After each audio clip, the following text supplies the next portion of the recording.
El esposo millonario abandonó a su esposa sin nada. No vales nada, sucia. Sin embargo, el destino lo dejó en lágrimas de arrepentimiento. El salón principal de la mansión Montalbán resplandecía bajo las luces de 1000 velas. Las copas de champán francés tintineaban mientras la crema y nata de la Ciudad de México celebraba los 40 años de matrimonio de don Fernando y doña Esperanza. 40 años que, para muchos de los presentes, representaban un milagro en tiempos donde los matrimonios se deshacían como azúcar en café caliente. Esperanza Rivera de Montalbán, a sus 63 años, lucía un elegante vestido color perla que había mandado a hacer especialmente para la ocasión. Sus manos, ligeramente arrugadas pero siempre impecables, sostenían una copa que apenas había probado. Sus ojos buscaban a Fernando entre la multitud. ¿No te parece que Fernando está tardando mucho en dar su discurso?, le preguntó a Magdalena, su comadre de toda la vida. Ya sabes cómo son los hombres, Esperancita.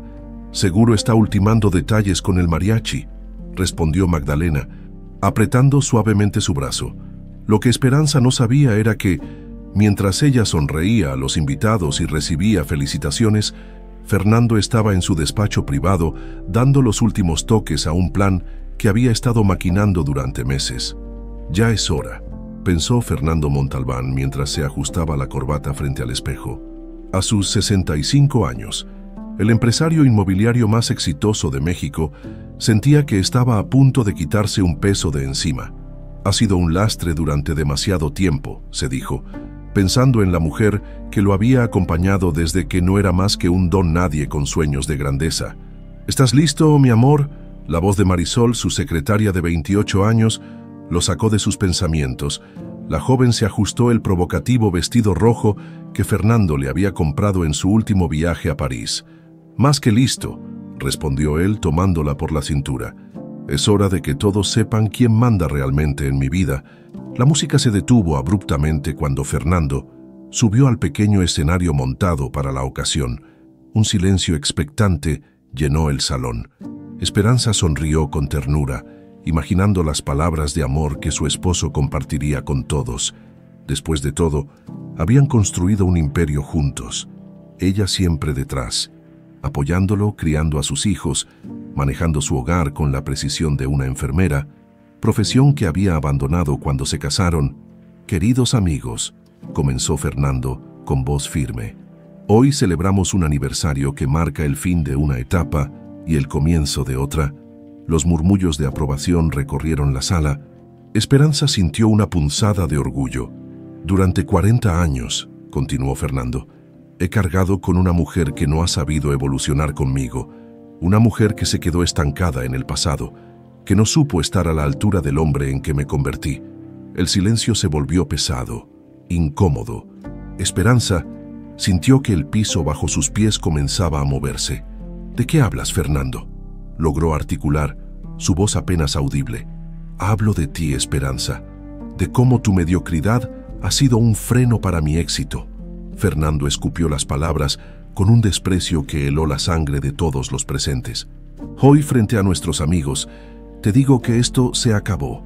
Con un gesto teatral, Fernando extendió su mano hacia la entrada del salón. Marisol apareció, contoneándose con la seguridad de quien sabe que ha ganado. La joven se colocó junto a Fernando y lo besó apasionadamente frente a todos. «Ella es mi futuro», declaró Fernando cuando se separaron. «Una mujer que me entiende, que está a mi nivel». Los flashazos de las cámaras de los pocos periodistas invitados comenzaron a iluminar la escena.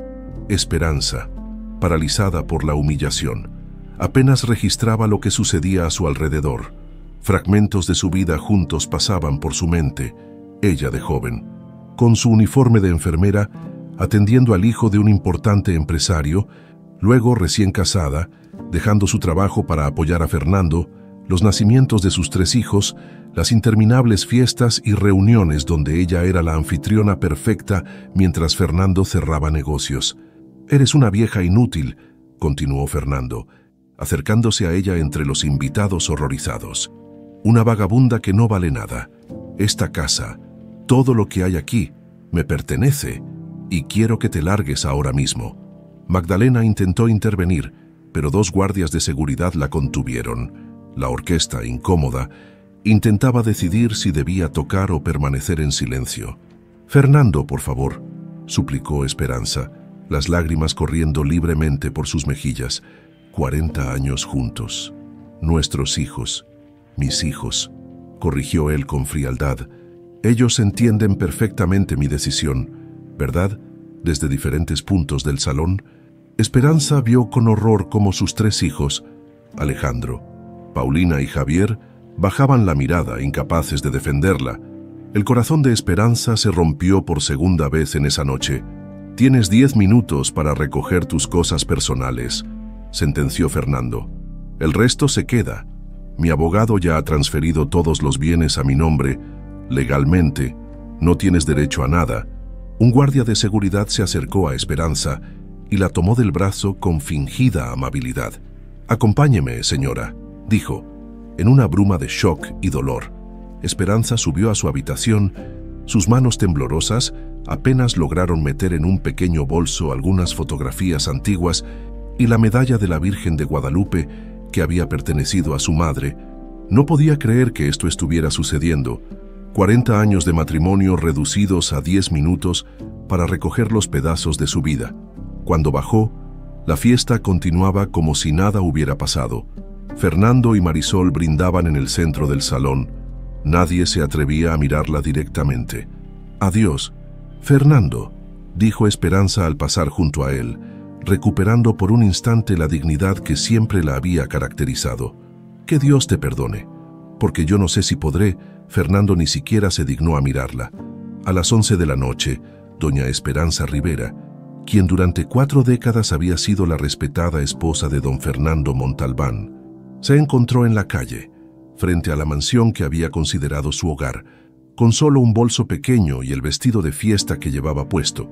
La puerta se cerró tras ella con un golpe definitivo, mientras la música y las risas continuaban adentro, ajenas a la tragedia que acababa de ocurrir. La lluvia comenzó a caer, mezclándose con sus lágrimas. Sin saber a dónde ir, Esperanza comenzó a caminar por las calles de Las Lomas, el exclusivo barrio donde hasta hace unos minutos había sido una de sus residentes más respetadas. La lluvia arreciaba, mientras Esperanza caminaba sin rumbo por las calles de Las Lomas.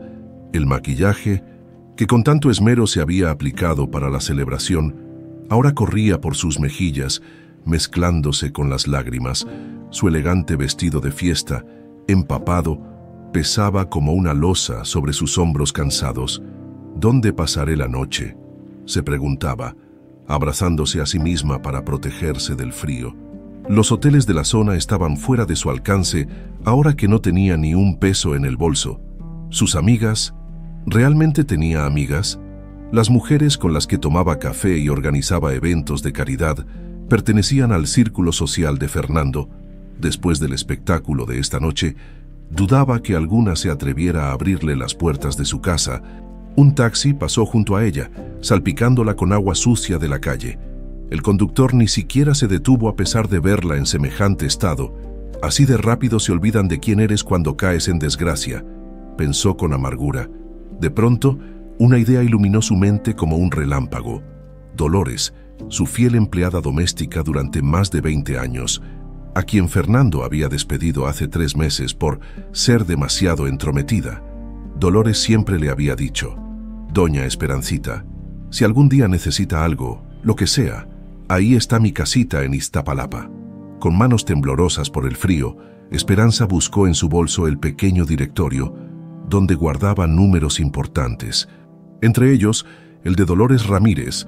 En una esquina encontró un teléfono público que milagrosamente funcionaba. Introdujo las pocas monedas que tenía y marcó. Cada tono de espera era una eternidad. Bueno, la voz familiar de Dolores al otro lado de la línea fue como un bálsamo.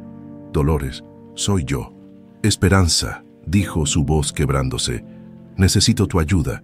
No hizo falta explicar más. Dolores, que se había enterado por la televisión sobre la fiesta de aniversario, intuyó lo sucedido. Le dio indicaciones para llegar a su casa y le aseguró que la esperaría despierta. Sin importar la hora, el viaje a Iztapalapa, un barrio popular al oriente de la ciudad, Fue una odisea para alguien acostumbrada a moverse con chofer. Esperanza tuvo que tomar el último metro y después caminar varias cuadras bajo la lluvia. Cuando finalmente llegó a la dirección indicada, era pasada la medianoche. La casa de Dolores era pequeña pero acogedora, con paredes de bloc pintadas de azul claro y un pequeño jardín donde crecían algunas plantas medicinales. Antes de que pudiera tocar el timbre, la puerta se abrió. Dolores, una mujer de 60 años, con rostro amable marcado por las arrugas del trabajo duro, la recibió con los brazos abiertos. «Doña Esperancita, santo Dios, mírese nada más. Está empapada hasta los huesos, sin preguntas ni reproches». Dolores la hizo entrar a la calidez de su hogar. El contraste con la mansión Montalbán no podía ser mayor. Donde allá había mármol y candelabros, aquí había piso de cemento pulido y focos sencillos. Donde allá reinaba el frío lujo, aquí se respiraba calor humano. «Ese desgraciado de don Fernando», murmuró Dolores mientras le ayudaba a quitarse el vestido mojado. «Perdone que lo diga así, pero siempre supe que iba a hacer algo como esto. Tiene el corazón podrido de avaricia». Esperanza no respondió. Permitió que Dolores la atendiera como una madre a su hija, secándola con toallas limpias aunque gastadas, prestándole un camisón sencillo y preparándole un té de manzanilla con canela para el susto. «¿Qué voy a hacer ahora, Dolores?», preguntó finalmente Esperanza, sentada a la mesa de la cocina, las manos aferradas a la taza humeante. «Tengo 63 años. No tengo dinero, no tengo casa, no tengo a nadie. Me tiene a mí, doña Esperancita», respondió Dolores con firmeza, «y tiene más fuerza de la que cree. Recuerde que usted no siempre fue la esposa de don Fernando. Antes era una mujer independiente, una enfermera respetada». Las palabras de Dolores evocaron recuerdos casi olvidados. Esperanza se vio a sí misma con 23 años, vistiendo su uniforme blanco impecable, trabajando en el Hospital General, salvando vidas, incluyendo la del hijo de don Augusto Mendoza, uno de los empresarios más poderosos del país en aquel entonces. «Eso fue hace tanto tiempo», suspiró. «Otra vida, mis conocimientos están obsoletos. Nadie contrataría a una enfermera de 63 años que no ha ejercido en 4 décadas. Pues entonces hará otra cosa», insistió Dolores. «Lo importante es que está viva y tiene salud. Mañana veremos las cosas con más claridad. Ahora necesita descansar». Dolores la condujo a una pequeña habitación que pertenecía a su hijo, quien trabajaba en Monterrey. La cama era angosta pero limpia, con sábanas que olían a detergente barato y un crucifijo de madera en la pared. Al lado de la cama, una pequeña mesa con una estatuilla de la Virgen de Guadalupe. «Platíquele sus penas a la Virgencita», le aconsejó Dolores. «Ella siempre escucha a las mujeres en desgracia». Cuando Dolores salió, cerrando suavemente la puerta tras de sí, Esperanza se derrumbó sobre la cama.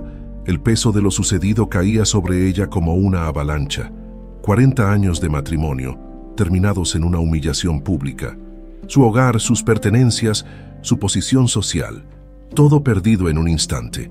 Y lo peor, sus hijos, a quienes había dedicado su vida, no habían movido un dedo para defenderla, entre sollozos silenciosos para no molestar a su anfitriona. Esperanza tomó la pequeña imagen de la Virgen entre sus manos. «¿Por qué, Virgencita?», murmuró. «¿Qué hice para merecer esto?». El silencio fue su única respuesta. Eventualmente, agotada por el shock emocional y el esfuerzo físico, se quedó dormida abrazada a la estatuilla. Como una niña aferrándose a su muñeca favorita, la mañana llegó con el aroma del café recién hecho y tortillas calientes. Por un momento, al abrir los ojos, Esperanza esperó encontrarse en su amplia habitación de la mansión Montalbán. La realidad la golpeó al ver las paredes despintadas y escuchar los ruidos de la colonia popular, pregones de vendedores ambulantes, música de la radio vecina, niños jugando en la calle. «Buenos días, doña Esperancita», saludó Dolores entrando con una bandeja sencilla pero cuidadosamente preparada. Café, pan dulce, fruta picada. «¿Cómo amaneció? Como puedes imaginar, Dolores», respondió Esperanza, incorporándose en la cama.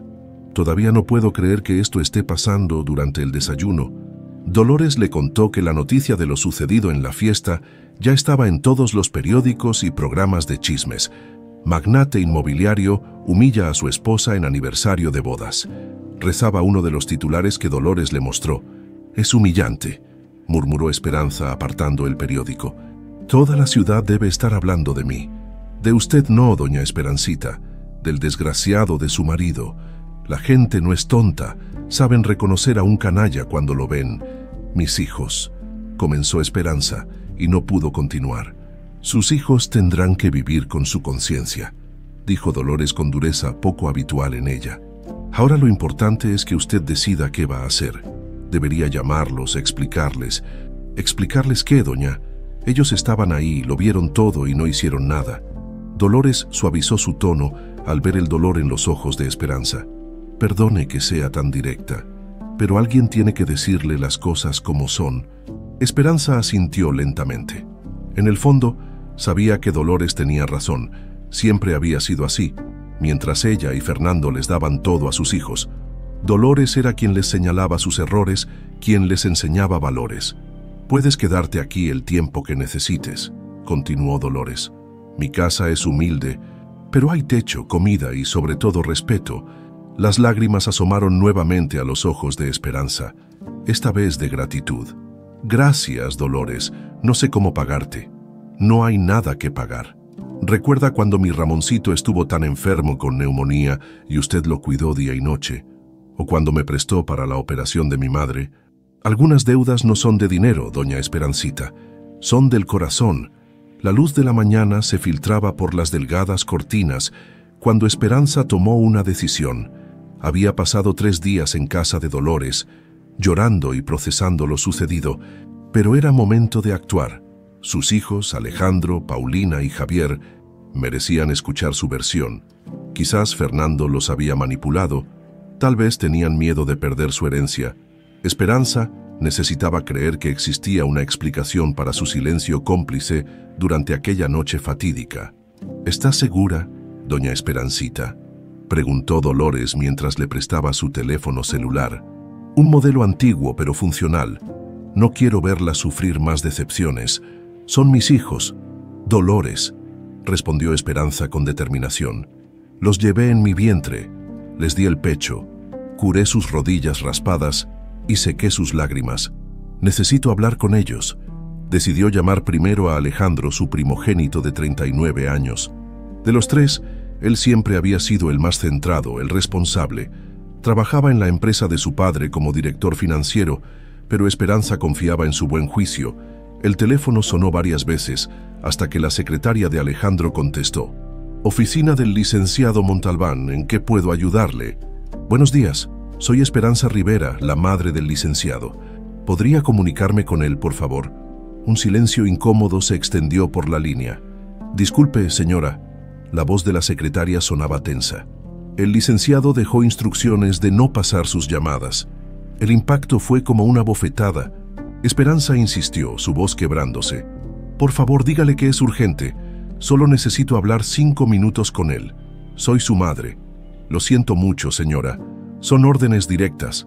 La secretaria bajó la voz. «Si me permite un consejo, no insista.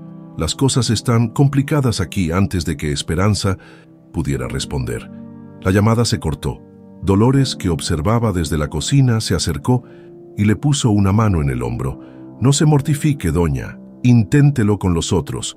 Con manos temblorosas, Esperanza marcó el número de Paulina, su única hija mujer a sus 36 años. Paulina era diseñadora de interiores y tenía su propio estudio. Financiado inicialmente por Fernando, siempre habían sido cercanas, compartiendo secretos y consejos. Esperanza recordaba cómo la había apoyado cuando se divorció hace 3 años. Para su sorpresa, Paulina contestó al segundo timbrazo. «Mamá», su voz sonaba cautelosa. «Paulina, mi niña, qué alegría escucharte. Necesito verte, hablar contigo». «Mamá, no puedo hablar ahora», interrumpió Paulina. «Estoy con clientes importantes». «Entiendo, cariño. Podemos vernos después. ¿Qué tal si almorzamos juntas? Estoy en casa de Dolores, en Iztapalapa. Pero ¿puedo ir a dónde?» «¿En Iztapalapa?» Paulina sonaba genuinamente sorprendida. ¿Qué haces ahí? Tu padre me echó sin nada, Paulina. No tenía a dónde ir. Un silencio tenso se apoderó de la conversación cuando Paulina habló nuevamente. Su tono había cambiado por completo. Mira, mamá, no puedo meterme en esto. Papá está furioso y ha amenazado con retirar su apoyo a mi estudio si me ve contigo. Tengo 2 proyectos importantes en marcha y acabo de firmar el contrato para mi nuevo apartamento en Polanco. Esperanza sintió que el mundo se detenía por un instante. ¿Me estás diciendo que no vas a ayudar a tu madre porque tienes miedo de perder tu estudio y tu apartamento? No es tan simple. La voz de Paulina ahora sonaba a la defensiva. Además, papá nos explicó todo. Dice que siempre lo menospreciaste, que te burlabas de él a sus espaldas, que incluso tenías un amante. Eso es mentira, exclamó Esperanza horrorizada. Tu padre está inventando esas cosas para justificar lo que hizo. ¿Cómo puedes creerle? Lo siento, mamá, no puedo hablar más. Te llamaré cuando las cosas se calmen. La llamada se cortó, dejando a Esperanza con la palabra en la boca y el corazón destrozado. Las lágrimas corrían libremente por sus mejillas cuando marcó el número de Javier, su hijo menor de 32 años. Javier, su bebé, como ella lo llamaba para su vergüenza, siempre había sido el más mimado, el más dependiente de todos. Seguramente él la escucharía. El teléfono sonó hasta que saltó el buzón de voz. Esperanza colgó y volvió a intentar. Al tercer intento, Javier finalmente contestó. ¿Qué quieres, Mamá? Su voz sonaba adormilada y ligeramente ebria, a pesar de ser casi mediodía. Javier, mi amor, necesito verte. Estoy pasando por un momento terrible y... Espera, interrumpió Javier. ¿Sabes qué hora es? Estaba durmiendo. Son las 12 del día, hijo. Como sea, mira, mamá, lo siento por lo que pasó con papá, pero no me metas en sus broncas, ¿sí? Yo no tengo nada que ver con eso. Pero, hijo, tu padre me dejó sin nada. Necesito ayuda para conseguir un abogado, para reclamar lo que me corresponde después de 40 años. La risa amarga de Javier la interrumpió. ¿Un abogado contra papá? Buena suerte con eso.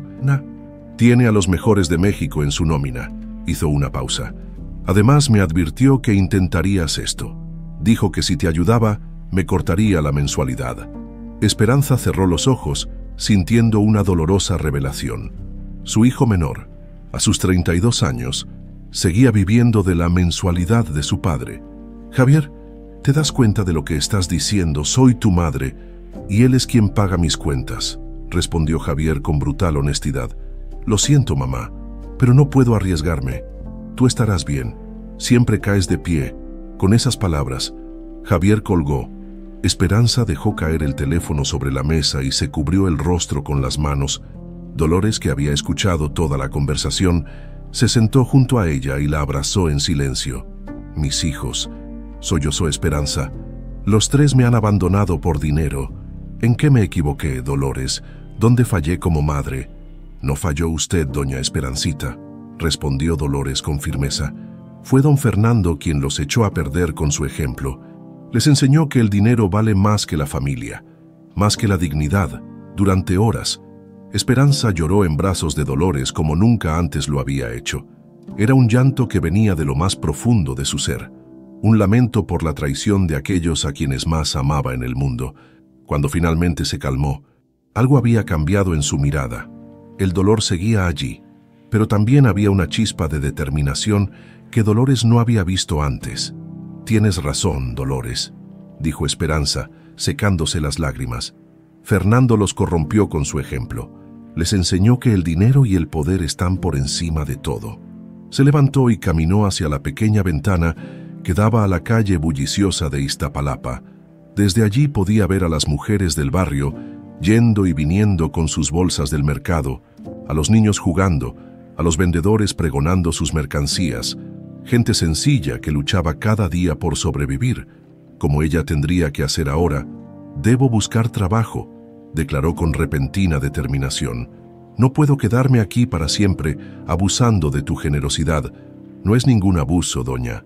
Lo sé, Dolores, y te lo agradezco desde el fondo de mi corazón. Pero necesito recuperar mi independencia, mi dignidad. Fernando me quitó mi casa, mi posición social y hasta el amor de mis hijos, pero no puede quitarme la capacidad de salir adelante por mí misma. Dolores asintió, reconociendo en aquellas palabras a la mujer fuerte que siempre había sabido que existía bajo la apariencia de la perfecta esposa de sociedad. «¿Qué va a hacer ahora?», preguntó. Esperanza miró la medalla de la Virgen de Guadalupe que llevaba al cuello, la única joya que había logrado conservar. «Voy a comenzar de nuevo, Dolores. A mis 63 años. Voy a reconstruir mi vida desde cero. Y cuando mis hijos se den cuenta del error que cometieron al darme la espalda, quiero que me encuentren de pie, no derrotada». Esa noche, mientras Dolores dormía, Esperanza sacó de su bolso las pocas fotografías que había logrado rescatar de la mansión, entre ellas una donde aparecía con su uniforme de enfermera, joven y sonriente, junto a un niño que acababa de sanar de una grave enfermedad. Detrás de ellos, un hombre elegante miraba a la cámara con profunda gratitud. «Don Augusto Mendoza. Me pregunto qué habrá sido de él», pensó Esperanza. «Debe tener casi 90 años ahora, si es que sigue vivo». Guardó cuidadosamente la fotografía y se acostó por primera vez en días, con un plan en mente. Una semana después de la fatídica noche que cambió su vida, Esperanza comenzó su búsqueda de empleo, armada con un currículum escueto que Dolores le ayudó a redactar en la computadora de un cibercafé local. Recorrió hospitales, clínicas y casas de retiro.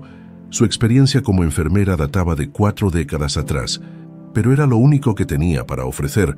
La respuesta fue siempre la misma. «Lo sentimos, señora Montalbán.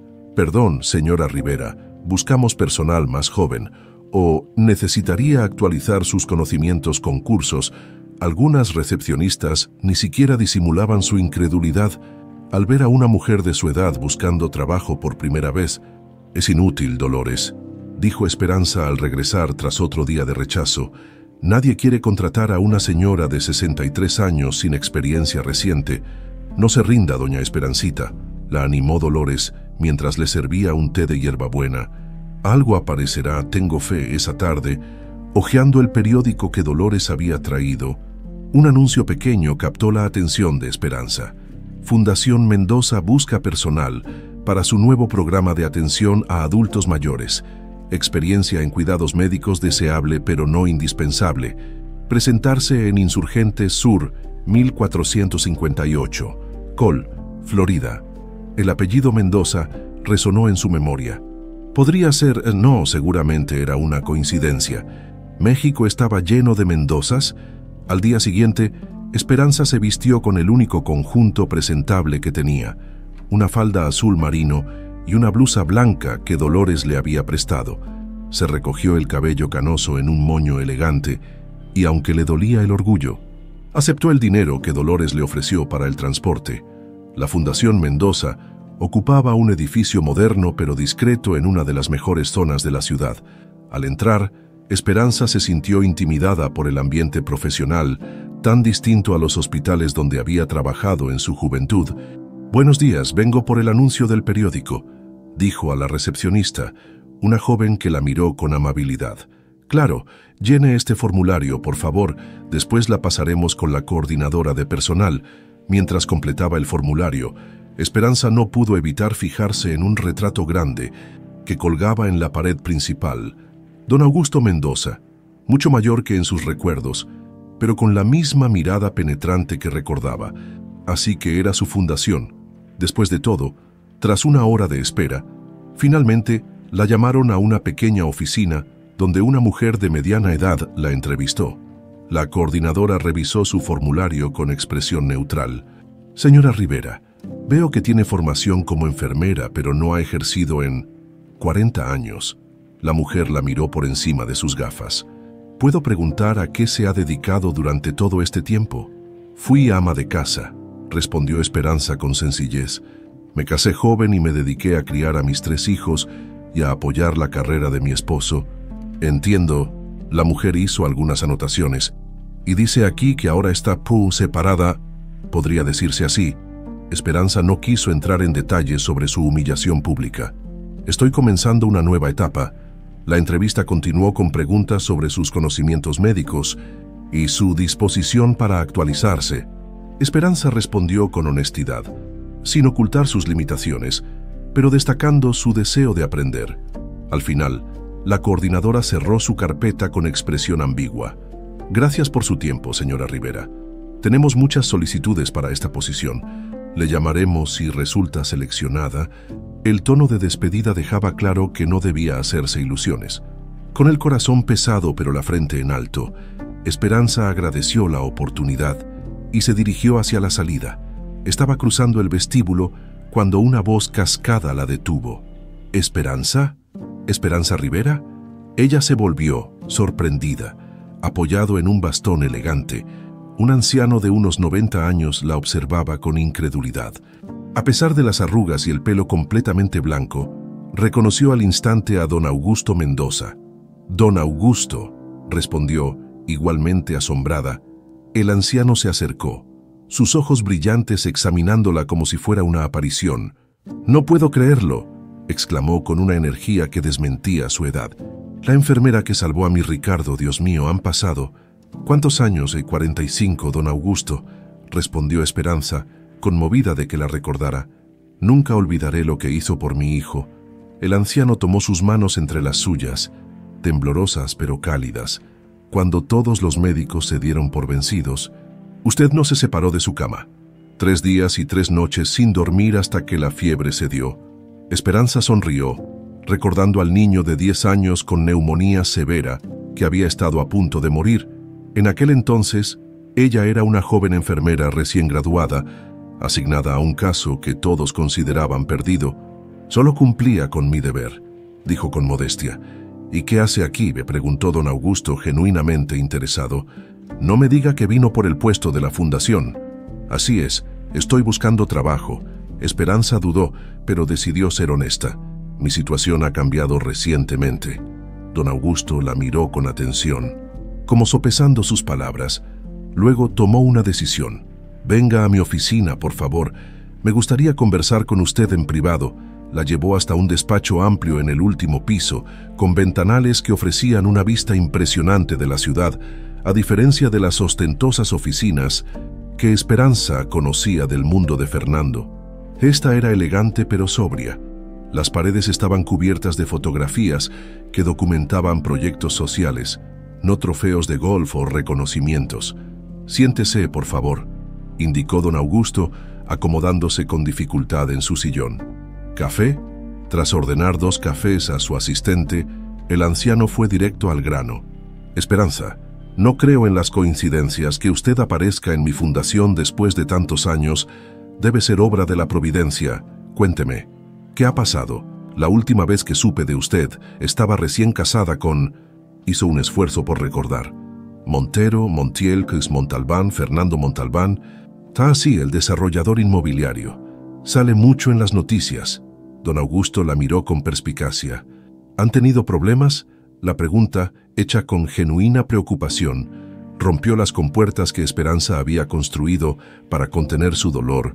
Sin poder evitarlo, las lágrimas comenzaron a correr por sus mejillas. Entre sollozos contenidos, le contó a don Augusto lo sucedido, la humillación pública, el abandono de sus hijos, cómo había quedado sin nada después de 40 años de matrimonio. Don Augusto escuchó en silencio, su rostro envejecido reflejando indignación creciente. Cuando Esperanza terminó su relato, golpeó el suelo con su bastón. «Imperdonable», exclamó. «Conozco a hombres como Montalbán. Creen que el dinero les da derecho a tratar a las personas como objetos desechables». Hizo una pausa, calmándose. «Dígame, Esperanza, ¿dónde está viviendo ahora?». «Con una antigua empleada doméstica que generosamente me ha dado refugio en su casa en Iztapalapa», respondió ella, secándose las lágrimas. «Dolores Ramírez, una mujer con un corazón de oro». Don Augusto asintió pensativo. Por unos momentos pareció sumido en sus reflexiones, como si estuviera armando un rompecabezas mental. Finalmente, tomó una decisión. «Esperanza, tengo una propuesta para usted». Su voz adquirió un tono formal. «Nuestra fundación está iniciando un programa para atender a adultos mayores en situación de abandono. Necesitamos a alguien que coordine el proyecto, alguien con sensibilidad, conocimientos básicos de enfermería y, sobre todo, empatía por quienes la sociedad ha descartado. Esperanza lo miró sorprendida. Pero la coordinadora dijo que había muchos candidatos. «Yo soy el presidente de esta fundación», interrumpió don Augusto con una sonrisa. «Y acabo de decidir que usted es la persona perfecta para el puesto». «Don Augusto, agradezco su confianza, pero han pasado 40 años desde que ejercí como enfermera. Mis conocimientos están obsoletos. Los conocimientos técnicos se actualizan, Esperanza. El corazón no». El anciano se inclinó hacia adelante. «Además, la vida acaba de darle la mejor preparación posible para este trabajo. Usted ha experimentado en carne propia lo que sienten nuestros beneficiarios. Sabe lo que es ser desechada por quienes deberían protegerla». Las palabras de don Augusto, duras pero ciertas, resonaron profundamente en Esperanza. Tenía razón. Su dolorosa experiencia podía convertirse en una fortaleza para ayudar a otros. «El sueldo no es extraordinario», continuó don Augusto, «pero incluye un pequeño apartamento en un edificio propiedad de la fundación, seguro médico y todas las prestaciones de ley». «¿Qué dice?». Por primera vez en semanas, Esperanza sintió que una puerta se abría ante ella. No era caridad lo que don Augusto le ofrecía, sino una oportunidad genuina basada en reconocimiento y respeto. «Acepto, don Augusto», respondió con voz firme, «y le prometo que no se arrepentirá de su confianza». El anciano sonrió satisfecho y extendió su mano para sellar el acuerdo. En ese momento, su asistente entró con los cafés. «Mercedes», dijo don Augusto, «tengo el placer de presentarte a Esperanza Rivera, nuestra nueva coordinadora del programa de atención a adultos mayores. Prepara los documentos para su contratación inmediata y contacta a Pedro para que le muestre el apartamento del edificio Alameda». Mientras la asistente salía para cumplir las instrucciones, don Augusto tomó su taza de café y la levantó en un pequeño brindis. «Por las segundas oportunidades, Esperanza. A veces la vida nos cierra una puerta solo para abrirnos una ventana mucho más grande». Esperanza correspondió al gesto, sintiendo que después de la tormenta, por fin comenzaba a vislumbrar un rayo de sol. Una semana después de su encuentro providencial con don Augusto, Esperanza se había instalado en un modesto pero cómodo apartamento en el edificio Alameda, una propiedad de la Fundación Mendoza ubicada en la colonia Doctores. El lugar, aunque pequeño, representaba para ella un santuario de paz después de la tormenta. Paredes recién pintadas de color crema, muebles sencillos pero funcionales, y una pequeña terraza donde había colocado las macetas con geranios que Dolores le regaló como presente de inauguración. Aquella tarde de sábado, Esperanza esperaba la visita de Dolores. Había insistido en que su amiga conociera su nuevo hogar y compartiera una comida casera, la primera que preparaba en su nueva cocina. Mientras picaba tomates para el pico de gallo, reflexionaba sobre lo rápido que había cambiado su vida nuevamente. De la noche a la mañana, había pasado de ser una mujer abandonada a tener un empleo respetable, un techo propio y un propósito. El timbre sonó puntual a las 2 de la tarde. Dolores apareció en la puerta con una bolsa de papel en las manos y una sonrisa amplia que iluminaba su rostro curtido por los años de trabajo. «Doña Esperancita», exclamó, abrazándola efusivamente. «Qué bonito apartamento. Y usted se ve diferente. Tiene color en las mejillas. Es la dignidad recuperada». «Dolores», respondió Esperanza, guiándola al interior. «Pasa, por favor, preparé chilaquiles verdes, como te gustan».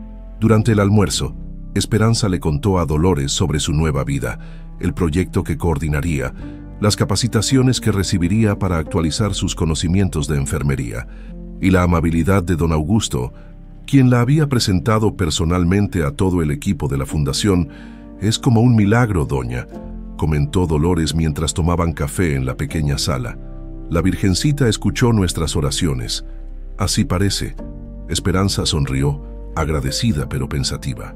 «Aunque no dejo de preguntarme qué estará pasando con Fernando y mis hijos.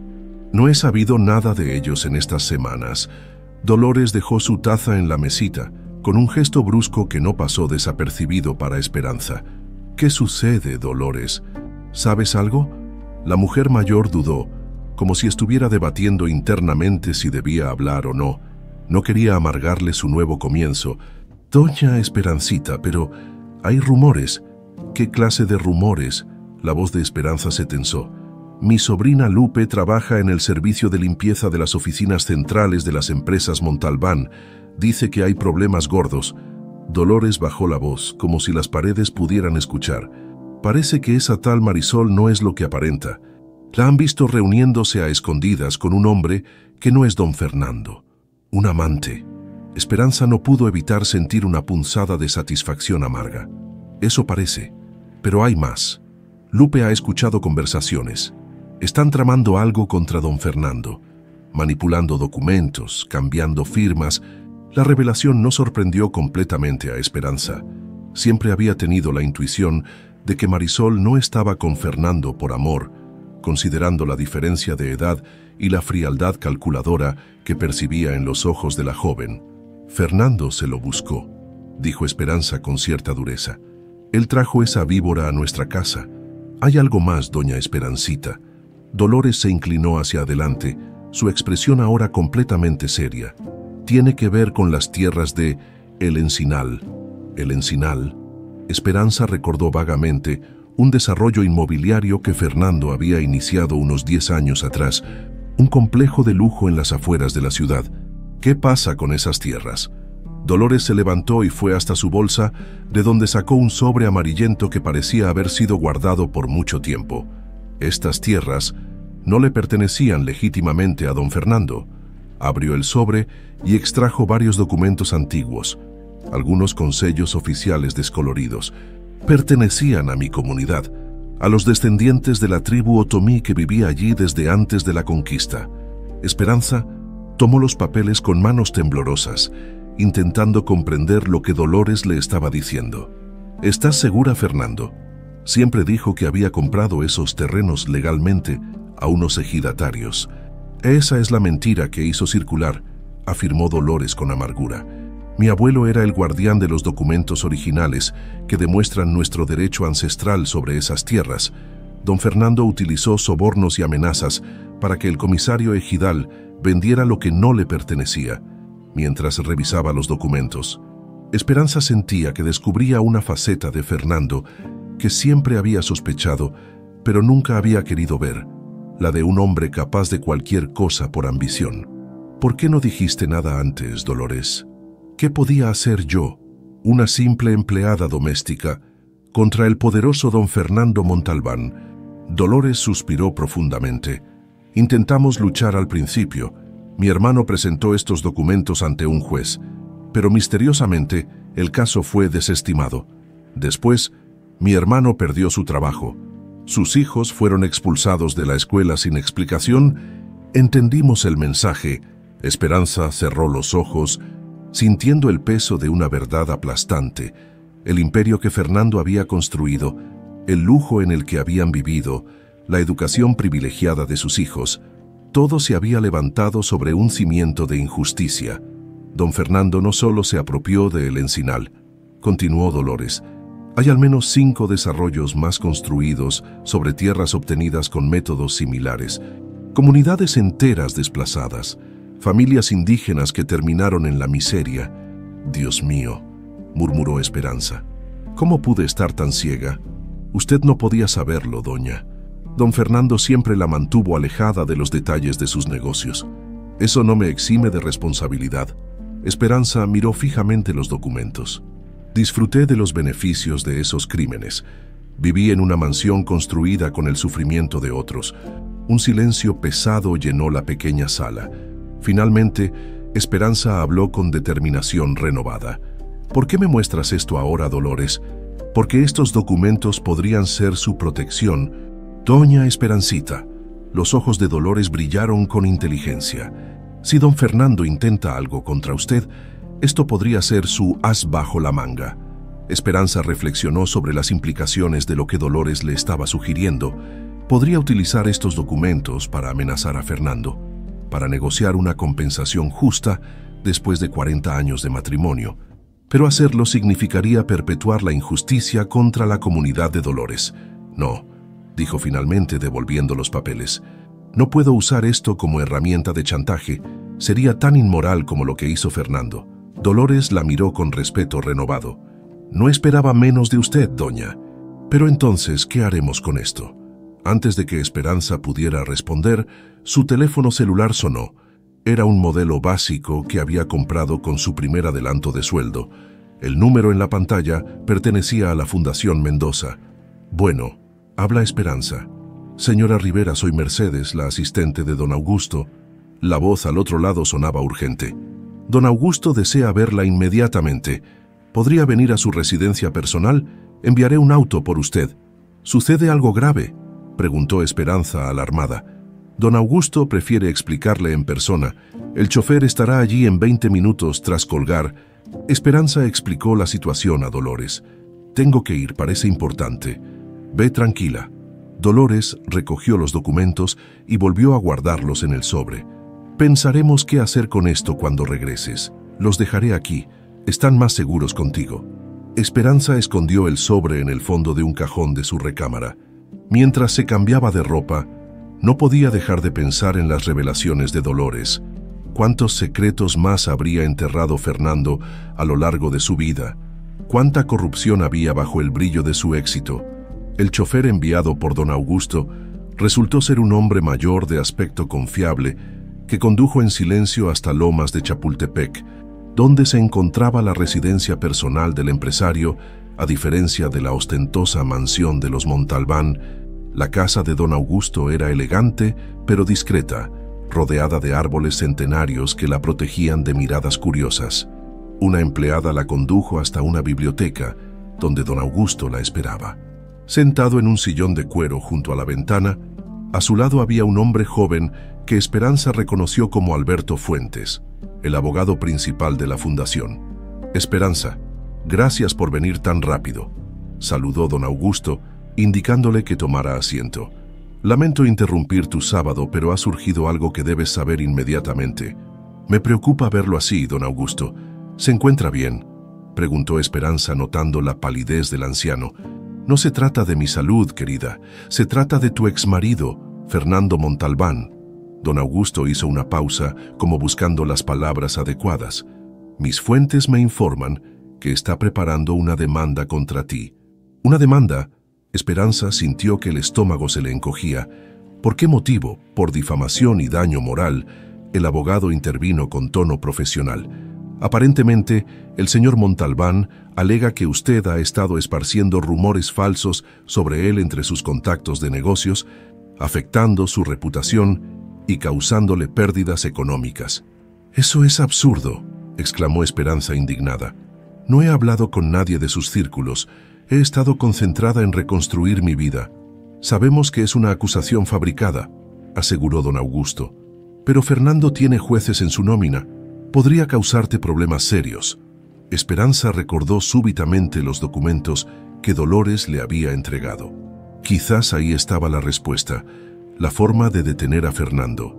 «Don Augusto», dijo con voz calmada, «creo que tengo información que podría cambiar completamente esta situación». El sol de la tarde se filtraba por los amplios ventanales del ático de Polanco, mientras Fernando Montalbán revisaba con el ceño fruncido los informes financieros que su asistente acababa de entregarle.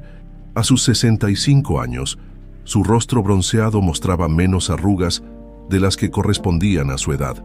Gracias a discretas intervenciones estéticas que se realizaba periódicamente, vestía un traje azul marino hecho a medida que acentuaba su figura aún atlética, mantenida a base de sesiones diarias en el gimnasio privado de su nuevo penthouse. «Esto no puede ser correcto», murmuró pasando las páginas con irritación creciente. «Las reservas del proyecto Marina Escondida han bajado un 40% en 3 semanas. ¿Qué demonios está pasando?» Marisol, quien hasta ese momento había estado distraída con su teléfono celular, levantó la vista con fingida preocupación.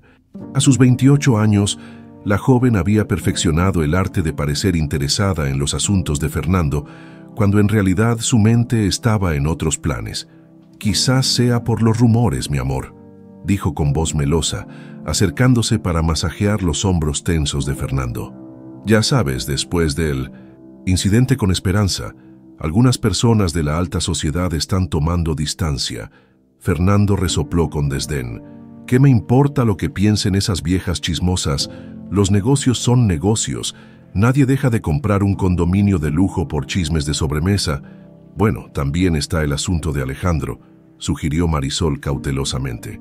Quizás su manejo de las finanzas no es tan eficiente como crees.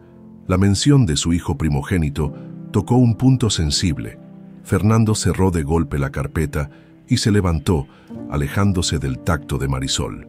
Alejandro es un imbécil, pero no un incompetente, declaró sirviéndose un whisky del carísimo bar empotrado en la pared. Ha trabajado bajo mi supervisión durante 15 años. Conoce mis métodos. Lo que Fernando no sabía era que, mientras él disfrutaba de su nueva vida con Marisol, su imperio comenzaba a tambalearse desde diversos frentes. En ese preciso momento, a pocos kilómetros de distancia, en las oficinas centrales de Empresas Montalbán, su hijo Alejandro firmaba documentos que comprometían gravemente la liquidez de la compañía. Con esto debería ser suficiente para la expansión del Jaguar Dorado, dijo Alejandro a su socio, Rafael Ibarra, un desarrollador de casinos con fama de tener conexiones poco recomendables. 20 millones transferidos a la cuenta en Panamá. Tu padre nunca aprobó esta inversión, ¿verdad?, preguntó Rafael con una sonrisa cómplice, mientras guardaba los documentos en su maletín. Mi padre ya no está al mando, aunque crea lo contrario, respondió Alejandro, recostándose en su sillón ejecutivo. Desde que se fue con esa zorra, ha dejado el control operativo en mis manos. Para cuando se dé cuenta de lo que está pasando, ya habremos multiplicado la inversión. Lo que Alejandro no mencionó fue que el 50% de esos 20 millones jamás llegaría al proyecto del casino, sino que se desviaría a cuentas personales en Islas Caimán. La ambición y los vicios caros habían corrompido al hijo mayor de Fernando, quien ahora veía la oportunidad perfecta para enriquecerse rápidamente a costa de la empresa familiar. Mientras tanto, en una exclusiva boutique de Masaryk, Paulina Montalbán, la única hija de Fernando, gastaba cantidades obscenas en su guardarropa, acompañada por dos amigas que la adulaban constantemente. ¿No crees que son demasiados zapatos, Pau?, preguntó una de ellas mientras la vendedora traía la 13ª caja de zapatos de diseñador. Papá acaba de aumentarme la mensualidad, respondió Paulina con despreocupación. Desde que se deshizo de mamá, intenta comprar mi lealtad. Como si me importara esa vieja amargada. Las palabras sonaban convincentes, pero en el fondo, Paulina sentía una punzada de culpa cada vez que hablaba así de su madre. La forma en que había cortado el contacto con Esperanza la atormentaba por las noches, pero el miedo a perder su lujoso estilo de vida era más fuerte que cualquier remordimiento. Para acallar esa voz interior, gastaba cada vez más, buscando en objetos materiales el consuelo que no encontraba en su conciencia. En el otro extremo de la ciudad, Javier Montalbán, el hijo menor, despertaba en una suite de hotel después de otra noche de excesos. A su lado, una mujer cuyo nombre no recordaba dormía profundamente.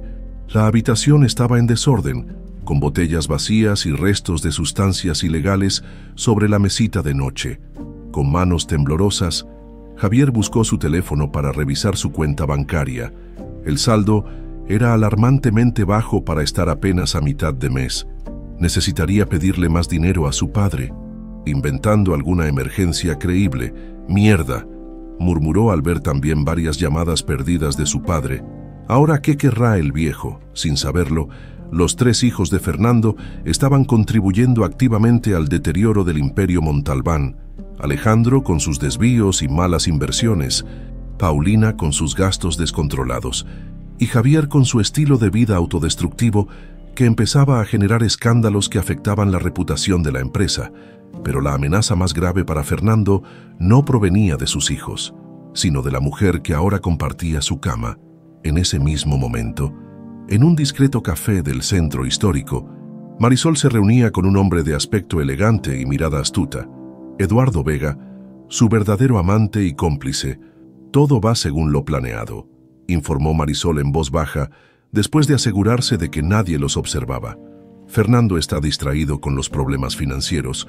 No sospecha nada sobre las transferencias, ¿Has conseguido que firme los poderes sobre las propiedades de Coajimalpa?, preguntó Eduardo, tomando un sorbo de su espresso. Aún no. Está reticente a ceder el control total. Marisol frunció sus labios perfectamente delineados. Pero tengo un plan. Le he estado suministrando ansiolíticos en su bebida nocturna. Cuando aumente la dosis será más maleable. Eduardo sonrió con satisfacción.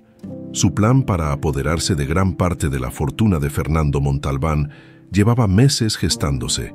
Había estudiado cuidadosamente a su presa, identificando sus debilidades, su ego, su vanidad, su necesidad de sentirse admirado por mujeres jóvenes. Marisol, con su belleza calculada y su inteligencia fría, había sido la ejecutora perfecta. No podemos esperar mucho más, advirtió Eduardo. He escuchado rumores de que está teniendo problemas con algunos inversionistas importantes.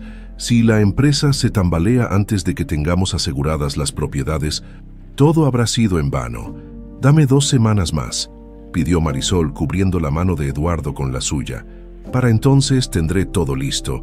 Lo que ninguno de los dos sabía era que sus planes coincidían con una tormenta perfecta de circunstancias que estaban convergiendo para destruir a Fernando Montalbán. De vuelta en su ático, Fernando recibió una llamada que aumentó su mal humor. Era su abogado principal, Ernesto Dávila. ¿Qué pasa ahora, Ernesto?, espetó al teléfono. Tenemos un problema, don Fernando. La voz del abogado sonaba tensa.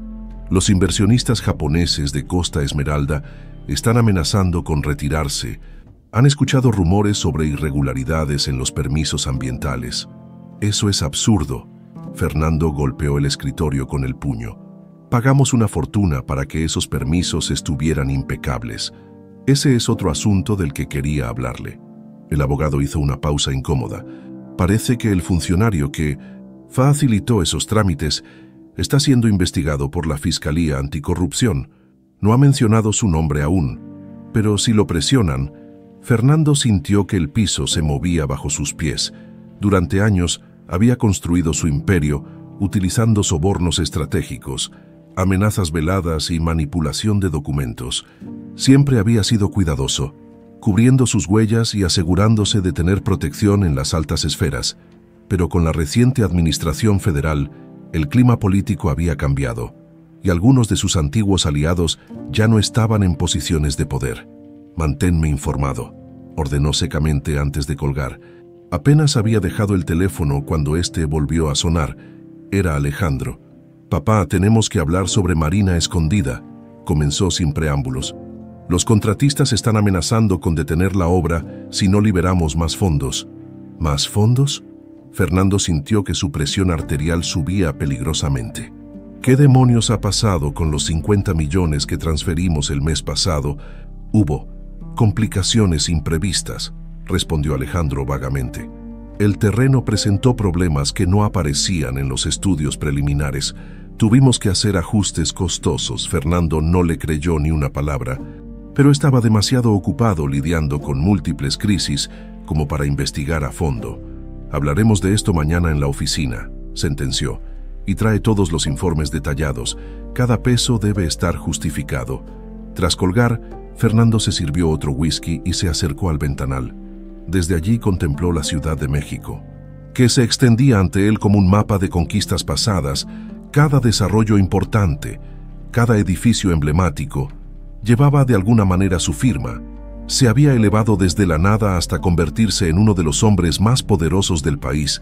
Nadie podría arrebatarle eso, o eso creía.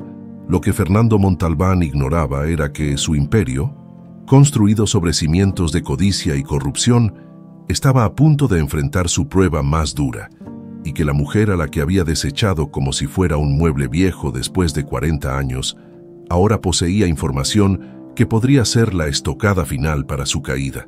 La reunión en la sala de juntas de empresas Montalbán se había prolongado por más de 3 horas. El ambiente era tan tenso que podría cortarse con un cuchillo. Fernando, sentado a la cabecera de la imponente mesa de caoba, escuchaba con incredulidad creciente los informes financieros que su equipo le presentaba. Me están diciendo que hemos perdido 120 millones de pesos en operaciones dudosas en los últimos 2 meses. Su voz, aunque controlada, vibraba de furia contenida. ¿Quién autorizó estas transferencias? Alejandro, sentado a su derecha, mantenía la mirada fija en sus documentos, evitando el contacto visual con su padre. Fueron inversiones estratégicas para diversificar nuestro portafolio, papá, explicó con tono defensivo. El mercado inmobiliario está mostrando señales de saturación. Necesitábamos expandirnos. Expandirnos. Fernando golpeó la mesa, haciendo saltar las tazas de café. ¿Llamas expansión a un casino en Panamá del que apenas tenemos información? ¿O a esa supuesta cadena hotelera en República Dominicana que nadie ha visitado? Los ejecutivos presentes intercambiaron miradas incómodas. Todos sabían que esas inversiones eran en realidad esquemas elaborados por Alejandro para desviar fondos, pero nadie se atrevía a contradecir al hijo del dueño. El teléfono de Fernando vibró. Era un mensaje de Marisol. Firmando los documentos que me enviaste. ¿Seguro que quieres transferir esas propiedades? Parece mucha responsabilidad para mí. Fernando frunció el ceño, confundido. Él no había enviado ningún documento a Marisol. Estaba a punto de responder cuando otro ejecutivo comenzó a presentar más malas noticias sobre el proyecto Marina Escondida. Los inversionistas japoneses se han retirado oficialmente, don Fernando, anunció con voz temblorosa. Citaron preocupaciones sobre la integridad operativa de la empresa. Integridad operativa. Fernando se levantó, apoyando los puños sobre la mesa. ¿Qué demonios significa eso? Es un eufemismo. Señor, aclaró el abogado Ernesto Dávila, están preocupados por los rumores de corrupción y las investigaciones que la Fiscalía Anticorrupción está realizando sobre los permisos ambientales. La reunión continuó deteriorándose mientras cada informe revelaba un nuevo problema: contratos cancelados, socios retirándose, bancos cuestionando préstamos previamente aprobados. El imperio que Fernando había construido durante décadas parecía desmoronarse ante sus ojos, mientras los ejecutivos discutían posibles estrategias. Fernando sintió un sudor frío recorrer su espalda. Un dolor sordo comenzó a instalarse en su pecho, como si alguien estuviera apretando un tornillo lentamente. Intentó ignorarlo, atribuyéndolo al estrés. Su teléfono volvió a vibrar. Esta vez era una llamada de un número desconocido. Normalmente no contestaría durante una reunión tan importante, pero algo lo impulsó a hacerlo. Montalbán, respondió secamente, levantándose para hablar con más privacidad en una esquina de la sala. Señor Montalbán, soy Diego Fuentes, del despacho notarial Fuentes y Asociados. La voz sonaba profesional, pero con un deje de extrañeza. Quería confirmar si usted está consciente de las transferencias de propiedad que su esposa está tramitando en este momento. Mi esposa, Fernando sintió que el dolor en su pecho se intensificaba.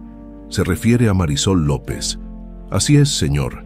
La señora López Montalbán está aquí con poderes firmados por usted para transferir varias propiedades a una sociedad llamada Inversiones Horizontes C.A.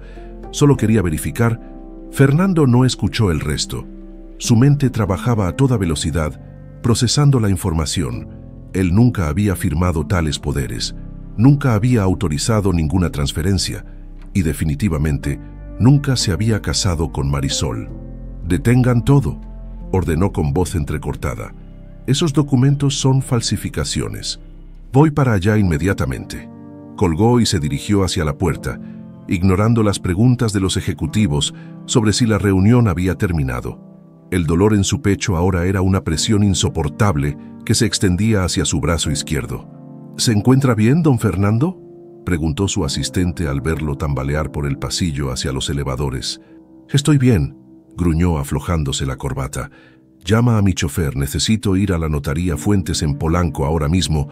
Mientras esperaba el elevador, marcó el número de Marisol, saltó directamente al buzón de voz. Lo intentó 3 veces más con el mismo resultado. Maldijo en voz alta, ganándose miradas sorprendidas de los empleados que pasaban. El elevador llegó y Fernando entró, presionando repetidamente el botón del estacionamiento, como si eso pudiera hacer que descendiera más rápido. El dolor en su pecho era ahora una agonía que lo hacía jadear. Gotas de sudor frío rodaban por su frente, mientras una sensación de náusea se apoderaba de él. «Esa perra me ha traicionado», pensó con furia, imaginando a Marisol en complicidad con alguien más, planeando robarle. ¿Cómo había sido tan estúpido? ¿Cómo no vio las señales? El elevador se detuvo en el estacionamiento. Fernando dio un paso hacia adelante, pero sus piernas ya no respondían correctamente. Un mareo repentino lo hizo apoyarse contra la pared. El dolor en el pecho se había vuelto insoportable, como si un elefante estuviera sentado sobre él. ¡Ayuda! Logró articular débilmente antes de que sus rodillas cedieran. Su cuerpo se deslizó hasta el suelo mientras su visión se nublaba. Lo último que vio antes de perder el conocimiento fue la figura borrosa de su chofer corriendo hacia él. Gritando algo ininteligible, la luz blanca e intensa del hospital público fue lo primero que Fernando vio al recuperar la conciencia. El olor a desinfectante inundaba sus fosas nasales mientras intentaba orientarse. Una máscara de oxígeno cubría su rostro y varios cables conectaban su cuerpo a monitores que emitían pitidos rítmicos. «Ha despertado», anunció una enfermera de mediana edad acercándose para revisar sus signos vitales. «No intente hablar todavía, señor Montalbán. Ha sufrido un infarto agudo de miocardio». Fernando parpadeó, procesando lentamente la información. Un infarto, él que siempre se había enorgullecido de su salud de hierro, de sus exámenes médicos perfectos, de su disciplina en el gimnasio. ¿Dónde estoy?», logró articular cuando la enfermera le retiró momentáneamente la máscara. «En el Hospital General, señor. Lo trajeron en ambulancia hace 5 horas. Ha estado en cuidados intensivos desde entonces». «¿Hospital General?». Fernando no podía creerlo. Él, que tenía un seguro médico premium en el mejor hospital privado de la ciudad, que contaba con médicos personales a su disposición las 24 horas, ¿cómo había terminado en un hospital público? Como si leyera sus pensamientos. La enfermera añadió: «Su seguro médico aparece como cancelado en el sistema». Su chofer intentó llevarlo a la clínica Las Lomas, pero no lo aceptaron. Afortunadamente, la ambulancia llegó a tiempo y decidió traerlo aquí. Marisol, pensó Fernando con amargura. Solo ella podría haber cancelado su seguro médico, ya que le había dado acceso a todas sus cuentas personales. Intentó incorporarse, pero un dolor agudo en el pecho lo obligó a recostarse nuevamente. «No debe hacer esfuerzos», advirtió la enfermera con firmeza. «Su condición es delicada. El doctor vendrá en un momento a explicarle los detalles». «Mis hijos», murmuró Fernando. «¿Han sido notificados?». La enfermera asintió. Su chofer se encargó de avisar a su familia. Su hijo Alejandro llamó hace 1 hora para preguntar por su estado. Dijo que vendría mañana, que hoy tenía una reunión importante que no podía cancelar. El golpe de esta información fue casi tan doloroso como el infarto mismo. Su primogénito, quien debería estar a su lado en un momento así, había priorizado una reunión. ¿Y mis otros hijos, Paulina, Javier? La enfermera consultó unas notas. Su hija Paulina dejó un mensaje diciendo que está en Cancún y tomará el primer vuelo disponible mañana, de su hijo Javier. No hemos tenido noticias. Fernando cerró los ojos, sintiendo una opresión que nada tenía que ver con su condición cardíaca. En el momento más vulnerable de su vida, estaba solo en una cama de hospital público. Ni sus hijos, ni Marisol, ni los amigos con los que había compartido tantas celebraciones estaban allí. El médico llegó poco después, un hombre joven con aspecto cansado pero profesional. Le explicó en términos claros la gravedad de su situación. Había sufrido un infarto masivo que había dañado significativamente su corazón. Necesitaría una intervención quirúrgica, pero primero debían estabilizarlo. ¿Cuáles son mis probabilidades?, preguntó Fernando, siempre directo en los negocios, y ahora también frente a la muerte. El médico no esquivó la pregunta. Con su edad y la extensión del daño, la cirugía tiene un 60% de éxito. Sin ella, sus probabilidades de sobrevivir más de un mes son prácticamente nulas. Fernando asintió, procesando la información como lo haría con cualquier análisis de riesgos en un proyecto inmobiliario. La diferencia era que ahora, el proyecto era su propia vida. Proceda con la cirugía. Decidió finalmente esa noche, solo en la habitación del hospital. Fernando Montalbán enfrentó por primera vez en décadas sus propios pensamientos sin distracciones. Las imágenes de su vida pasaban ante él como una película. Su infancia pobre en Tepito, sus primeros trabajos como albañil, su ascenso implacable en el mundo de la construcción, su matrimonio con Esperanza, el nombre que había intentado borrar de su mente durante las últimas semanas, ahora regresaba con fuerza. ¿Cómo estaría ella? ¿Dónde viviría? La había despojado de todo. La había humillado públicamente, había envenenado contra ella a sus propios hijos, y ahora, por una extraña vuelta del destino, él se encontraba igualmente despojado y abandonado. Una lágrima solitaria rodó por su mejilla, mientras el monitor cardíaco continuaba su pitido monótono, marcando los latidos de un corazón dañado no solo por la enfermedad, sino también por décadas de ambición desmedida y frialdad emocional. La noticia del infarto de Fernando Montalbán llegó a oídos de Esperanza de la manera más inesperada. Llevaba 3 semanas trabajando en la Fundación Mendoza, donde había encontrado un propósito y recuperado parte de su dignidad perdida. Aquella mañana de jueves, mientras revisaba expedientes de adultos mayores que serían beneficiarios del nuevo programa de atención, su teléfono sonó. «Bueno», respondió distraídamente, sin reconocer el número. «Señora Esperanza». La voz al otro lado sonaba familiar, pero Esperanza tardó unos segundos en identificarla. «Soy Rosario, la cocinera de la casa de don Fernando». Esperanza se tensó inmediatamente. Hacía años que conocía a Rosario, una mujer leal que había trabajado para ellos durante más de 2 décadas. «Rosario, qué sorpresa. ¿Cómo estás?» «Preocupada, señora». La voz de Rosario tembló ligeramente. «Don Fernando está muy mal. Sufrió un infarto ayer en la oficina y está internado en el Hospital General». La noticia impactó a Esperanza como un golpe físico. A pesar de todo lo que Fernando le había hecho, jamás le había deseado un mal así. «Dios mío, es grave, muy grave, señora. Los médicos dicen que necesita una operación urgente». Rosario bajó la voz. «Pero eso no es todo. La señorita Marisol desapareció llevándose muchas cosas de valor.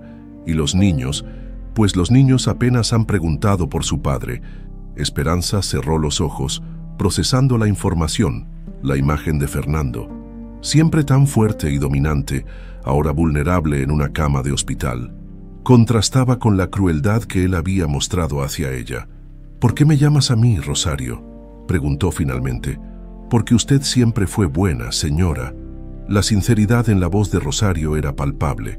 «Y porque don Fernando, en su delirio, la ha estado llamando. Su nombre es lo único que repite entre sueños». Esas palabras provocaron un torbellino de emociones contradictorias en Esperanza. Después de cortar la llamada, permaneció inmóvil en su silla, mirando hacia la ventana sin ver realmente. Los recuerdos de 40 años junto a Fernando se mezclaban con la humillación de aquella noche de aniversario. ¿Debía responder al llamado de un hombre que la había tratado como un objeto desechable? «Te veo preocupada», observó don Augusto, quien había entrado silenciosamente a su oficina. «Malas noticias». Esperanza le contó lo sucedido. El anciano la escuchó atentamente sin interrumpir, sus ojos sabios estudiando cada expresión en el rostro de ella. «Es una encrucijada difícil», comentó finalmente. «¿Qué piensas hacer?» «No lo sé». Esperanza se levantó y caminó hacia la ventana. «Una parte de mí quiere ignorar su situación, como él ignoró la mía cuando me dejó sin nada. Sería lo justo, ¿no? La justicia y la venganza a menudo se confunden», respondió don Augusto con tono reflexivo. «Pero rara vez son lo mismo. Él no merece mi compasión», insistió Esperanza, aunque su voz carecía de convicción. «No se trata de lo que él merezca, sino de quién eres tú». Don Augusto se acercó y colocó una mano arrugada sobre su hombro. «Las decisiones difíciles no definen a aquellos a quienes afectan, sino a quienes las toman». Esperanza asintió lentamente, comprendiendo la profundidad de esas palabras. Don Augusto se despidió, dejándola sola con sus pensamientos. Esa tarde, después del trabajo, Esperanza visitó a Dolores en Iztapalapa. Le contó sobre Fernando y la difícil decisión que enfrentaba. «Si quiere mi opinión, doña Esperancita», dijo Dolores mientras servía café en tazas desportilladas. «Ese hombre sembró viento y ahora está cosechando tempestades. Que sus hijos lo cuiden, si es que les importa. Sus hijos están demasiado ocupados gastando su dinero, respondió Esperanza con amargura, y Marisol lo ha abandonado, llevándose lo que pudo. ¿Y eso le sorprende? Dolores soltó una risa seca. Los buitres siempre saben cuándo la presa está débil. Esperanza contempló el líquido oscuro en su taza, reflexionando sobre las vueltas que da la vida. Hace apenas un mes ella era quien estaba desamparada, sin techo ni familia que la apoyara. Ahora era Fernando quien se encontraba vulnerable y solo. «No sé qué hacer, Dolores», confesó.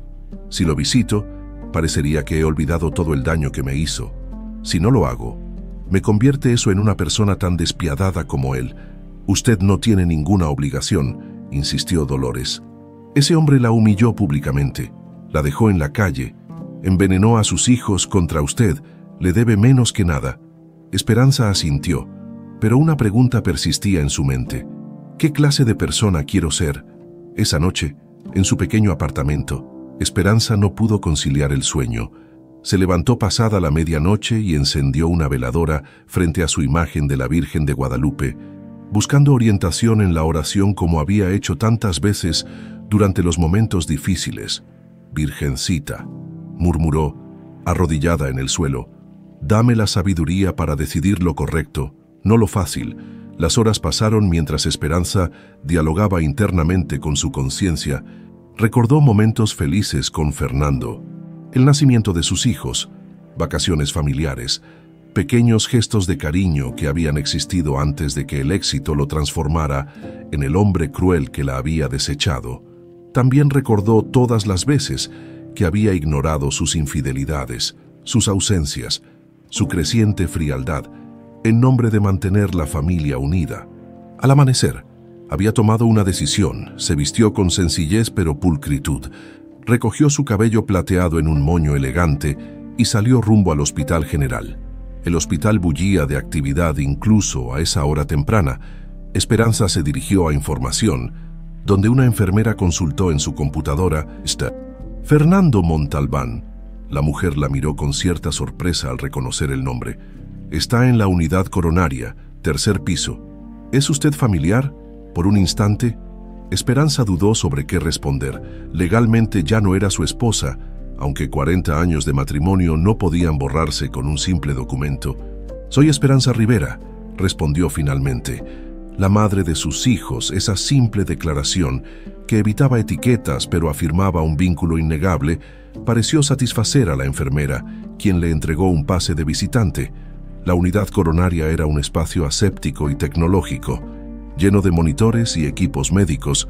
En la habitación 307, Fernando Montalbán yacía conectado a varios aparatos que monitoreaban sus constantes vitales. Su rostro, normalmente bronceado y lleno de vigor, ahora lucía pálido y demacrado. Parecía haber envejecido 10 años en pocas semanas. Esperanza se detuvo en el umbral, sintiendo que su corazón se aceleraba. Una parte de ella quería dar media vuelta y salir corriendo. Otra parte, más profunda, la empujaba hacia adelante. Una enfermera que revisaba el gotero se percató de su presencia. «¿Es usted familiar del señor Montalbán?», preguntó en voz baja. «Sí», respondió Esperanza simplemente. «El doctor vendrá en una hora para hablar sobre la cirugía». La enfermera la miró con compasión. «Es bueno que esté aquí, no ha tenido muchas visitas, y hablará con más claridad si tiene a alguien de confianza presente». «Alguien de confianza». La ironía de esas palabras casi hizo sonreír amargamente a Esperanza. Ella, a quien Fernando había expulsado de su vida con crueldad, ahora era la única persona que había venido a estar a su lado en el momento más vulnerable. Cuando la enfermera salió, Esperanza se acercó lentamente a la cama. Fernando parecía dormir, su respiración trabajosa, apenas perceptible bajo la mascarilla de oxígeno. Con cuidado, tomó asiento en la única silla de la habitación. No supo cuánto tiempo permaneció así, observando al hombre con quien había compartido la mayor parte de su vida. De repente, los párpados de Fernando temblaron y se abrieron lentamente. Sus ojos, antes siempre alertas y dominantes, ahora mostraban confusión y debilidad. Cuando finalmente enfocó a Esperanza, una expresión de incredulidad se dibujó en su rostro demacrado. «Es Esperanza. Su voz era apenas un susurro ronco. ¿O estoy alucinando? Soy yo, Fernando, confirmó ella con voz serena. ¿Por qué?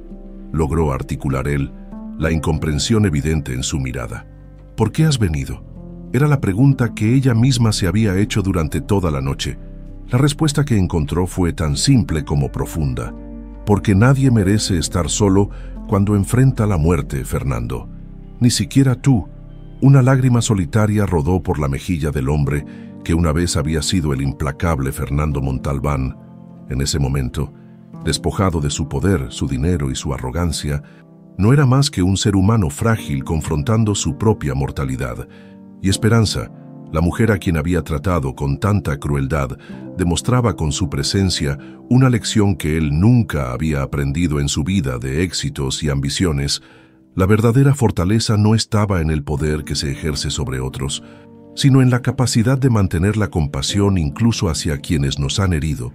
Los días siguientes transcurrieron como en una extraña película donde los protagonistas habían intercambiado roles. Esperanza, quien semanas atrás había sido la desvalida, ahora se movía con serena autoridad por los pasillos del hospital. Fernando, el otrora poderoso magnate, yacía inmóvil dependiendo de máquinas y del cuidado de otros para sobrevivir. La operación a corazón abierto se había programado para el lunes siguiente. Los médicos querían estabilizarlo lo más posible antes de someterlo a una intervención de tal magnitud. Mientras tanto, Esperanza organizó su agenda en la Fundación Mendoza para poder visitar a Fernando durante varias horas cada día. «No entiendo por qué haces esto», le dijo don Augusto durante una breve reunión. «Después de todo lo que ese hombre te hizo. A veces yo tampoco lo entiendo», confesó Esperanza con una sonrisa cansada. «Pero cuando estoy allí, siento que estoy haciendo lo correcto, no por él, sino por mí». Aquel viernes por la tarde, Esperanza llegó al hospital y se sorprendió al encontrar a Alejandro saliendo de la habitación de su padre. El primogénito de los Montalbán se detuvo en seco al verla, su rostro reflejando una mezcla de sorpresa y vergüenza. «Mamá», murmuró claramente incómodo, «no sabía que venías a visitar a papá». «He estado viniendo todos los días, Alejandro», respondió ella con tono neutral. «Me sorprende que no te lo hayan mencionado las enfermeras». Un silencio incómodo se instaló entre ellos. Alejandro parecía buscar palabras que no encontraba. Finalmente, con un gesto vago, señaló hacia la salida. «Tengo una reunión importante. La empresa está en un momento crítico. Siempre hay reuniones importantes, hijo», dijo Esperanza, mirándolo directamente a los ojos. «Pero tu padre solo tiene un corazón y está fallando». Alejandro bajó la mirada. Incapaz de sostener la de su madre, murmuró una disculpa apresurada y se alejó por el pasillo. Esperanza lo observó marcharse, sintiendo una mezcla de tristeza y decepción. ¿En qué momento sus hijos se habían convertido en extraños movidos únicamente por intereses materiales? Al entrar en la habitación, encontró a Fernando despierto, mirando hacia la ventana. Su aspecto había mejorado ligeramente en los últimos días, aunque la fragilidad seguía siendo evidente en cada rasgo de su ser. «Alejandro acaba de irse», comentó Esperanza mientras dejaba su bolso en una silla. «Parecía tener prisa».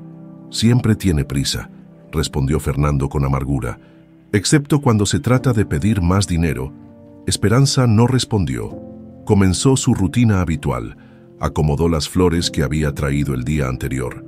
Ajustó las cortinas para que entrara más luz y revisó la bandeja de comida que Fernando apenas había tocado. «Debes comer, Fernando. Necesitas fuerzas para la operación». «¿Para qué?». La pregunta salió cargada de un pesimismo inusual en él. «Todo se está derrumbando de todas formas». «¿De qué hablas?». Fernando dudó un momento, como si estuviera decidiendo cuánto revelar. Finalmente, con un suspiro de derrota, comenzó a hablar. «Marisol me traicionó. Falsificó mi firma para transferir propiedades a su nombre». Su voz temblaba de rabia impotente. «Desapareció llevándose joyas, efectivo y obras de arte. Mis hijos están dilapidando el patrimonio que construí durante décadas. Y los socios japoneses se retiraron del proyecto más importante que teníamos». Esperanza escuchó en silencio, observando cómo el hombre que una vez había parecido invencible, ahora se desmoronaba ante la realidad de sus propias decisiones. Todo lo que construí, continuó Fernando, todo por lo que luché, se está convirtiendo en polvo entre mis dedos. Las empresas se pueden reconstruir, dijo Esperanza suavemente. Lo importante ahora es tu salud. Fernando la miró como si de repente se diera cuenta de algo extraordinario. ¿Por qué estás aquí? Esperanza, preguntó, su voz ahora un susurro quebrado. Después de lo que te hice, ¿por qué vuelves día tras día? Era una pregunta que merecía una respuesta honesta. Esperanza tomó asiento junto a la cama, sus ojos encontrándose con los de Fernando sin evasivas.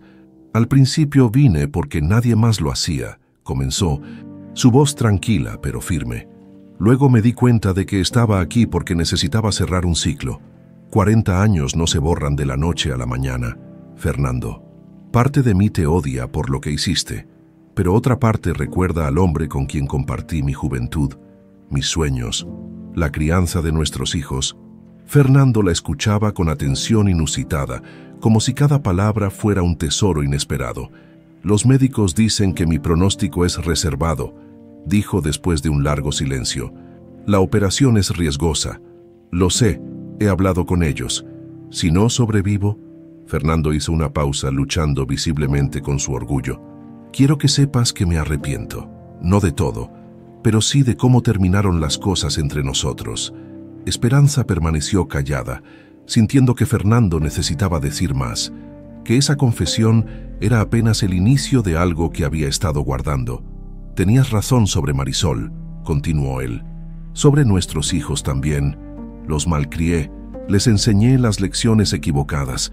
Sus ojos se humedecieron, algo que Esperanza jamás había visto en 40 años de matrimonio. Y ahora estoy pagando el precio. Todos cometemos errores, Fernando, respondió ella, sorprendiéndose a sí misma por la compasión que sentía. Lo importante es reconocerlos antes de que sea demasiado tarde. Un largo silencio se instaló entre ellos, roto solo por el pitido constante de los monitores cardíacos. Finalmente, Fernando habló de nuevo, su voz cargada de una pesadez que iba más allá del cansancio físico. Hay algo más que debes saber, Esperanza, algo que he mantenido oculto durante años. El tono de su voz alertó a Esperanza de que lo que estaba por revelar era grave. Fernando parecía estar reuniendo fuerzas para una confesión difícil. Escucho, dijo ella simplemente.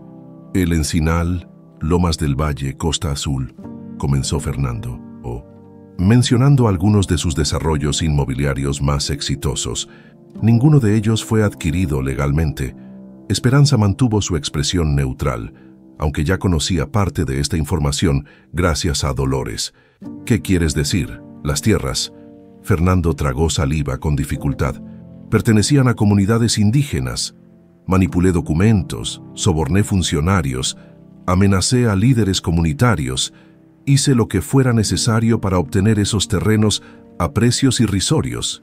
Fernando continuó hablando, como si una compuerta se hubiera abierto y ya no pudiera contener el flujo de confesiones. Detalló esquemas fraudulentos, nombres de funcionarios corruptos, cuentas en paraísos fiscales. Con cada revelación, parecía quitarse un peso de encima, como si estuviera preparándose para un juicio más trascendental que cualquier tribunal terrenal. El desarrollo del Encinal fue el peor, admitió. Desplazamos a más de 200 familias otomíes. Algunas llevaban generaciones viviendo allí. Tenían documentos legítimos, pero me aseguré de que esos papeles desaparecieran del registro público. Esperanza pensó en los documentos que Dolores le había entregado. Ahora guardados en su apartamento, las piezas encajaban perfectamente. ¿Por qué me cuentas esto ahora, Sam?, preguntó. Porque voy a morir, Esperanza. La certeza en su voz era escalofriante. Lo presiento y no quiero irme llevándome todos estos secretos. No hables así, respondió ella automáticamente. La operación puede salir bien. Si sobrevivo, continuó Fernando como si no la hubiera escuchado. Quiero intentar reparar al menos parte del daño. No sé cómo, pero debe haber una manera. La puerta de la habitación se abrió repentinamente, interrumpiendo la conversación. El director, Méndez, el cirujano cardiovascular encargado del caso, entró con una expresión seria. Señor Montalbán, señora, saludó con una inclinación de cabeza. Necesito hablar con ustedes sobre algunos resultados que acaban de llegar. Esperanza notó inmediatamente el tono grave del médico y se preparó para malas noticias. ¿Qué sucede, doctor?, preguntó Fernando, incorporándose ligeramente. Los últimos estudios muestran que el daño al miocardio es más extenso de lo que pensábamos inicialmente. El Dr. Méndez consultó los documentos que traía. La operación que teníamos planeada ya no será suficiente. Necesitaremos realizar un procedimiento más complejo, con mayores riesgos. ¿Cuáles son mis probabilidades ahora? La voz de Fernando sonaba sorprendentemente firme. El médico hizo una pausa, eligiendo cuidadosamente sus palabras. Con este nuevo panorama, las probabilidades de éxito se reducen considerablemente. Estaríamos hablando de un 40%, quizás menos. El silencio que siguió fue denso, casi palpable. Esperanza observó cómo Fernando asimilaba la noticia, su rostro reflejando primero incredulidad y luego una aceptación resignada. «Entiendo», dijo finalmente. «¿Cuándo sería la operación?» «Mañana a primera hora», respondió el Dr. Méndez. «No podemos esperar más». Después de que el médico se retirara, Fernando se quedó mirando hacia la ventana, aparentemente perdido en sus pensamientos. Esperanza permaneció a su lado, respetando su silencio. Finalmente, él volvió a mirarla. «Esperanza, necesito un favor», dijo con voz queda. «El último que te pediré, lo prometo. Dime, quiero ver a mis hijos antes de la operación. A los 3. Sus ojos reflejaban una vulnerabilidad que Esperanza jamás había visto en él. Podrías llamarlos por mí. A ti te escucharán». La ironía de la situación no escapó a ninguno de los dos.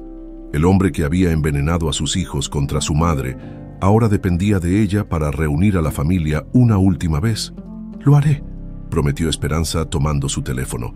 «Pero no será la última vez que los veas, Fernando. Tienes que creer que superarás esto», mientras marcaba el número de Alejandro. Esperanza se preguntó si era posible que un hombre realmente cambiara ante la inminencia de la muerte. Las revelaciones de Fernando, su aparente arrepentimiento, ¿eran genuinos o simplemente el miedo hablando? Solo el tiempo lo diría. Y tiempo era precisamente lo que Fernando Montalbán, por primera vez en su vida, ya no podía comprar ni manipular a su favor. La sala de espera del área quirúrgica del Hospital General presentaba un cuadro inusual aquella mañana de sábado. En una esquina, separados por un silencio incómodo, los 3 hijos de Fernando Montalbán aguardaban noticias sobre la operación de su padre. Alejandro, el mayor, consultaba constantemente su teléfono móvil, dividiendo su atención entre mensajes urgentes de la empresa y la ocasional mirada hacia el pasillo por donde aparecería el cirujano. Paulina, con gafas oscuras que ocultaban ojos hinchados de llanto, hojeaba distraídamente una revista sin realmente leerla. Javier, el menor, mostraba signos evidentes de haber llegado directamente de una noche de excesos, su rostro pálido y ojeroso contrastando con la ropa arrugada que llevaba, separada por varios asientos, como si perteneciera a otro universo. Esperanza mantenía una postura serena, sus manos ocupadas tejiendo con una madeja de lana azul que había traído consigo. El suave movimiento de sus agujas era lo único que rompía la tensión del ambiente. Reunir a los 3 hijos de Fernando había requerido toda su persuasión y, en el caso de Javier, casi amenazas veladas. Ninguno había mostrado verdadera preocupación hasta que Esperanza mencionó las escasas probabilidades de supervivencia de su padre y, más significativamente, el riesgo de que la fortuna familiar se desvaneciera completamente si no actuaban con rapidez. La puerta que conducía al área quirúrgica se abrió finalmente. El Dr. Méndez apareció. Su expresión ilegible bajo el cubrebocas que acababa de quitarse. Todos se pusieron de pie simultáneamente. «Familia Montalbán», comenzó el médico, su tono profesional pero cargado de gravedad. «La operación ha sido extremadamente complicada. El daño cardíaco era aún más extenso de lo que habíamos previsto en las imágenes». Esperanza sintió que su corazón se aceleraba. Por instinto, sus dedos buscaron la medalla de la Virgen que colgaba de su cuello. «Está Paulina no pudo terminar la pregunta, su voz quebrándose. Su padre ha sobrevivido a la intervención, anunció el Dr. Méndez. Sin embargo, su condición es crítica. Las próximas 48 horas serán determinantes. Un suspiro colectivo de alivio recorrió la sala. Esperanza cerró los ojos brevemente, agradeciendo en silencio. ¿Podemos verlo?, preguntó Alejandro, sorprendiendo a todos con el tono ansioso que revelaba una preocupación genuina. No por ahora, respondió el médico. Está en cuidados intensivos y permanecerá sedado al menos hasta mañana. Les sugiero que vayan a descansar y regresen entonces. Después de algunas preguntas más sobre detalles técnicos de la operación, el doctor se retiró. Un silencio extraño quedó flotando entre los presentes, como si ninguno supiera exactamente qué hacer o decir a continuación. «Mamá». Paulina fue la primera en romper la barrera, acercándose tímidamente a Esperanza. «Gracias por estar aquí y por avisarnos».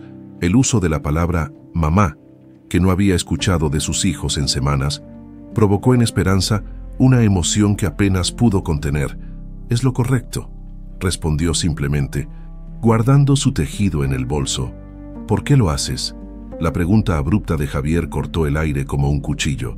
Después de cómo te trató, de cómo todos te tratamos, los cuatro quedaron suspendidos en un momento de verdad cruda. La pregunta que flotaba en el ambiente, desde que Esperanza había aparecido en el hospital días atrás, finalmente había sido formulada. «Porque el rencor es una carga demasiado pesada para llevarla conmigo el resto de mi vida», respondió Esperanza con sencillez. «Y porque 40 años de matrimonio no se borran con un acto de crueldad, por doloroso que haya sido». Sus palabras cayeron como piedras en un estanque, creando ondas de reflexión que alcanzaron a cada uno de sus hijos. Alejandro desvió la mirada, visiblemente incómodo. Paulina sollozó suavemente. Javier, contra todo pronóstico, dio un paso adelante y abrazó torpemente a su madre. «Lo siento, mamá», murmuró contra su hombro. «Fui un cobarde». Ese gesto quebró la última barrera. Paulina se unió al abrazo, sus lágrimas ahora fluyendo libremente. Alejandro, siempre más contenido, se mantuvo al margen unos instantes antes de acercarse y colocar una mano sobre el hombro de su madre. «Todos lo sentimos», dijo con voz grave. «Nos dejamos llevar por el miedo a perder nuestra comodidad, nuestro estilo de vida, y por las mentiras de papá», añadió Paulina, secándose las lágrimas. «Nos dijo cosas terribles sobre ti, mamá, que lo habías engañado, que te burlabas de él a sus espaldas». «Fernando siempre fue hábil manipulando a las personas», respondió Esperanza sin amargura. «Es una de las razones de su éxito en los negocios y de su fracaso como ser humano», concluyó Alejandro con inesperada lucidez. Esperanza observó a sus tres hijos, viendo por primera vez en muchos años a los niños que había criado bajo las capas de materialismo y superficialidad que Fernando había fomentado en ellos. Quizás no todo estaba perdido. «¿Nos perdonarás, mamá?», preguntó Paulina, su voz pequeña como cuando era niña y rompía alguna regla. «¿Podrás perdonarnos algún día?». Esperanza sonrió con ternura, acariciando la mejilla de su hija. «Ya lo he hecho. Ahora ustedes deben perdonarse a sí mismos». Los días siguientes transcurrieron en una extraña calma. Fernando permanecía estable, aunque crítico, despertando por periodos cada vez más largos. Sus hijos establecieron turnos para acompañarlo, una organización que Esperanza observaba con aprobación silenciosa. Algo había cambiado fundamentalmente en la dinámica familiar, como si la fragilidad revelada de Fernando hubiera deshecho años de patrones tóxicos. Una semana después de la operación, cuando los médicos finalmente declararon que Fernando estaba fuera de peligro inmediato, Esperanza llegó al hospital para encontrar a Dolores en la sala de espera. «¿Dolores? ¿Qué haces aquí?», preguntó, sorprendida de ver a su amiga en un lugar que había evitado cuidadosamente. «Vine a entregarle esto personalmente. Doña Esperancita». Dolores le extendió un sobre oficial con el sello de un despacho de abogados. «Mi sobrino Raúl, el que estudió leyes, dice que es muy importante que lo vea cuanto antes». El sobre contenía un informe preliminar sobre los documentos de las tierras de El Encinal. El abogado confirmaba lo que ya sabían. Las tierras habían sido ilegalmente arrebatadas a la comunidad otomí mediante documentos falsificados, Lo sorprendente era el anexo. Una denuncia formal contra Fernando Montalbán ya había sido presentada por un grupo de activistas por los derechos indígenas y el caso estaba avanzando en los tribunales. Esto podría complicar todo, murmuró Esperanza, consciente de que en su estado actual, Fernando no podría enfrentar un proceso legal tan desgastante. Hay más, añadió Dolores. La tal Marisol ha sido detenida en Cancún. Intentaba salir del país con joyas y obras de arte robadas de la mansión. Los noticieros no paran de hablar del escándalo. Esperanza sintió que el círculo comenzaba a cerrarse. Las consecuencias de décadas de acciones inmorales finalmente alcanzaban a Fernando en su momento más vulnerable. Esa tarde, entró a la habitación de Fernando con el peso de estas noticias. Lo encontró sentado en la cama, notablemente más alerta que en días anteriores. Aunque la fragilidad seguía marcada en cada línea de su rostro, a su lado, Alejandro revisaba documentos con expresión preocupada. «Necesito hablar con tu padre a solas, hijo», pidió Esperanza suavemente. Alejandro asintió y se retiró, no sin antes darle un beso en la mejilla a su madre, un gesto que se había vuelto habitual en los últimos días. «Te ves preocupada», observó Fernando tan pronto estuvieron solos. «¿Qué sucede?». Esperanza le explicó la situación con los documentos del Encinal y la denuncia formal. Para su sorpresa, Fernando asintió con resignación. «Era cuestión de tiempo», dijo con voz cansada. «Esas tierras, todos mis desarrollos tienen historias similares. Esperanza, construí mi fortuna sobre la miseria de otros. Podrías enfrentar cargos criminales, Fernando. Lo sé, y quizás sea lo justo». Fernando hizo una pausa, como reuniendo fuerzas. «Pero antes de que eso suceda, hay algo que quiero hacer». Con mano temblorosa, alcanzó una carpeta que había sobre la mesita de noche y se la entregó a Esperanza. «¿Qué es esto?», preguntó ella abriéndola con curiosidad. «Mi Nuevo Testamento», respondió Fernando. «He nombrado a un albacea independiente, alguien que no está bajo la influencia de ninguno de mis hijos. Las propiedades de El Encinal y otras tierras en disputa serán devueltas a sus legítimos dueños. El resto de mis bienes se dividirán en partes iguales entre los 3 niños, pero con condiciones estrictas». Esperanza revisó el documento, asombrada por la transformación que reflejaba. El Nuevo Testamento incluía disposiciones para la creación de una fundación dedicada a apoyar a comunidades indígenas desplazadas, financiada con un porcentaje significativo de las ganancias de empresas Montalbán. «¿Lo dices en serio?», preguntó, incapaz de ocultar su escepticismo. «Fernando, esto contradice todo lo que has defendido durante décadas. La muerte inminente tiene una manera singular de aclarar la mente», respondió él con una sonrisa amarga. «No puedo reparar todo el daño que he causado, pero al menos puedo intentar dejar algo mejor de lo que encontré». Miró a Esperanza con intensidad, sus ojos más claros y honestos de lo que ella recordaba haberlos visto jamás. «Hay algo más que quiero pedirte», continuó su voz bajando hasta casi un susurro. «Algo que quizás no merezco». «¿Qué es más? Perdón, Esperanza». Las palabras salieron con esfuerzo, como si cada sílaba fuera arrancada de lo más profundo de su ser. «Por todo, por los años de indiferencia, por las infidelidades que creías que no conocías pero que siempre supiste, por la humillación pública, por envenenar a nuestros hijos contra ti, por desperdiciar 40 años junto a una mujer extraordinaria, tratándola como un trofeo sin valor». Las lágrimas corrían libremente por el rostro de Fernando, un espectáculo que Esperanza jamás había presenciado. Este hombre roto, vulnerable, arrepentido, parecía una versión completamente distinta del arrogante empresario que la había desechado meses atrás. «Te perdono, Fernando», dijo finalmente, las palabras surgiendo desde un lugar de paz interior que había encontrado en su propio proceso de reconstrucción. «No por ti, sino por mí, porque necesito liberarme de ese dolor para seguir adelante». Fernando asintió, entendiendo la profunda verdad en sus palabras. El perdón no era un regalo para él, sino una liberación para ella. «Hay algo más que debes saber», añadió Esperanza. «Los médicos me informaron esta mañana». «Lo sé», interrumpió Fernando con sorprendente serenidad. «El Dr. Méndez me lo dijo. El daño es irreversible. Mi corazón está demasiado comprometido. Podría ser un mes, quizás 3 con suerte. No hay mucho más que puedan hacer. Esperanza sintió una profunda compasión ante esta aceptación serena de lo inevitable. Fernando Montalbán, quien siempre había creído que podía doblar el mundo a su voluntad con dinero y poder, finalmente se rendía ante la única fuerza que no podía controlar. Irónico, ¿no?, continuó él con una sonrisa triste. Pasar toda una vida acumulando fortuna para terminar valorando cosas que no pueden comprarse. Tiempo, perdón, paz interior. Nunca es tarde para aprender las lecciones importantes, respondió Esperanza, tomando su mano con gentileza.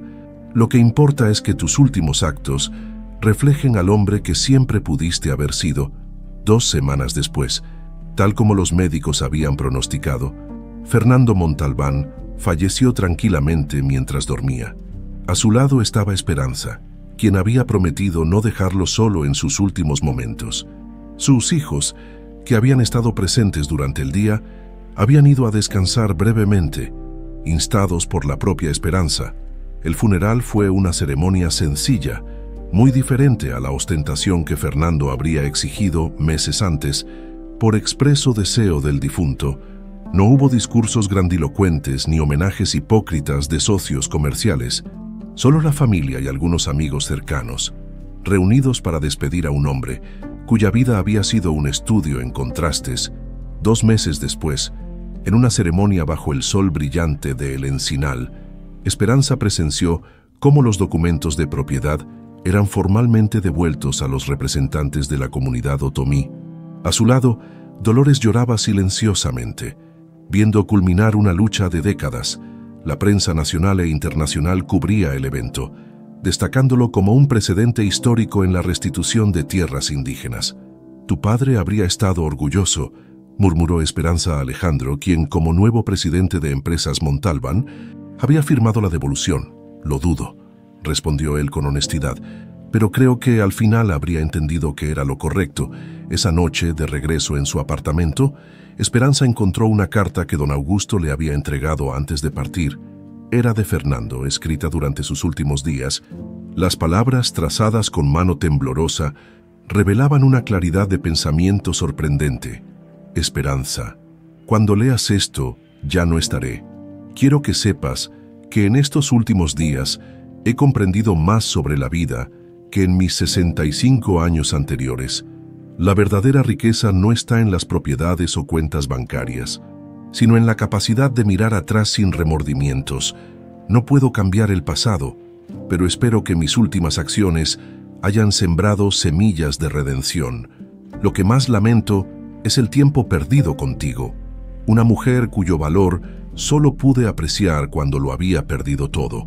Vive el resto de tus días con la misma dignidad y fortaleza que siempre te caracterizaron. Eres el mejor legado que dejo a nuestros hijos, Fernando».